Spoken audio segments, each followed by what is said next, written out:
Kui Jumal oli andnud Eestimaale vaimuliku ärkamise, pöördusid paljud inimesed oma looja poole. Ka Saaremaal tekkis inimestel suur igatsus elava Jumala järgi. Mitmed noogutavad siin peale, sest nad olid asja sees ise. 1989 aasta mais tekkis mõte hakata korraldama evangeelseid koosolekuid suuremale avalikkusele.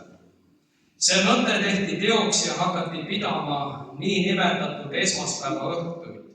Kuressaare metodisti kirik lubas õhtute läbiviimiseks kasutada oma palvelat Karja tänav 1. Need õhtud kujunesid ülipopulaarseteks. Esmaspäeva õhtutele sõideti kohale üle Saaremaa. Peagi tekkis vajadus noori kristlasi õpetada ja selleks üüriti majavalitsuse saal. Lisaks kohalikele vendadele käisid jumalasõna õpetust jagamas ka külaliskõnelejad lähemalt ja kaugemalt.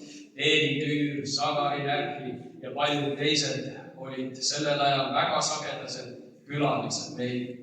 Üha selgemaks sai mõte, et tuleb rajada uus kogudus, sest paljud vastpöördunud ei tundnud end vanemates juba eksisteerinud kogudustes, eriti kodused. Ja uus kogudus rajatigi 28. aprillil aastal 1991 ja nimeks võeti esialgu Kuressaare kristlik vaba kogudus. Hiljem 1994 aastal muudeti see Eesti kristlik nelipühi kirik Kuressaare koguduseks. Ja täna kannab kirik ametlikult nime Eesti kristliku nelipühi kiriku Kuressaare Nelikaare kogudus. Rahvasuus lühidalt ikka Nelikaaresse läheb täna hommikul. Nii et selline nimede ajalugu ka sellel kogudusel. Kogudus alustas vaimulike teenistuste pidamisega endises parteikomitee saalis, kus varemalt kuulutati teisi sõnumeid, aga nüüd kõlas seal Jumala sõna. Ja seda saali sai kogudus kasutada umbes aasta ja siis anti see rendile uuele üürnikule. Kogudus kolis seejärel Kuressaare kinno, seal samas kõrval olevasse kinno, ja osteti ära ühe kinoseansi aeg ning selle 2 tunni vältel sai koosolekut siis seal pidada. Peagi tuli ka sealt ära minna ja lühikest aega peeti ka jumalateenistusi seal, kus täna rahukogudus on koos Tallinna tänaval. Ja sealt järgmiseks peatuspaigaks sai Kuressaare sanatoorium, aga sealne saal mahutas ainult 100 inimest ja see sundis taas otsima uusi võimalusi. Ja tänu Saaremaa teede ja remondiehitusvalitsuse juhtkonna vastutulelikkusele sai uueks kooskäimiskohaks linnaservas asuv saal Marienthali 27 ja koguduse kasutada oli see saal 1993. aastal. Peale 3 aastat kestnud rändamist ja lõpuks Jumala poole palveid tõstes õnnestus saada 25 aastaks rendile Nõukogude piirivalveüksuse poolt maha jäetud hoone, see, kus me täna oleme.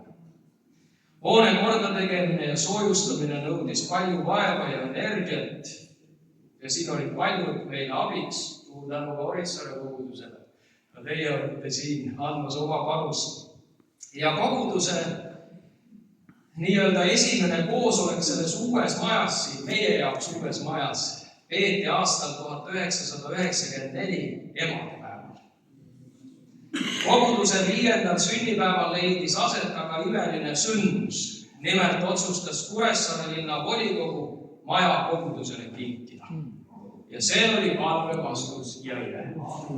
Ja eile oli meie keskel ka tervitust ütlemas Saaremaa valla volikogu esimees Võitvojärv ja see ajalugu on kuidagi seotud ka meie koguduse ja linna koostöö vahel läbi aastate.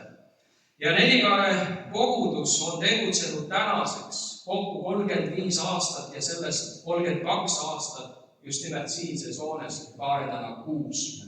Ja kogudust on teenunud Karjastena esimese karjasena pastor Vello Usin, kes on täna meie keskel ka ja ütles eile oma tervikuse sõnumi. Väga armas. Ja siis vahepeal oli pastor Simon Graaf, kes täna teenib ka taas Taanimaal. Ja jätkan siis täna mina siin koguduse karjasena ja Jumala abist teeme koostööd kõigile toredate vendade õdedega. Nii et ajalugu on näidanud, et kui Jumal midagi alustab, siis inimlikult ei ole võimalik seda mitte mingil viisil lõpetada, sest tema on see, kes seisab oma koguduse taga. Ja tema on see, kes kutsub meid sellele tööpõllule.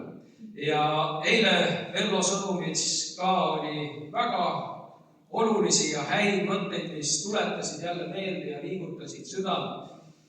Et Jumal tõepoolest võtab lihtsalt mehed ja naised, kes on sõnakuulelikud talle ja hakkab kasutama selleks, et evangeeliumi sõnum leviks. Ja Vello, mul on hea meel, et see kõik on olnud üks suur õnnistus selle saare rahvale ja ma soovin sulle üle anda täna ühe kingitusega koguduse poolt ja palun sind siis hetkeks siia ette tulla.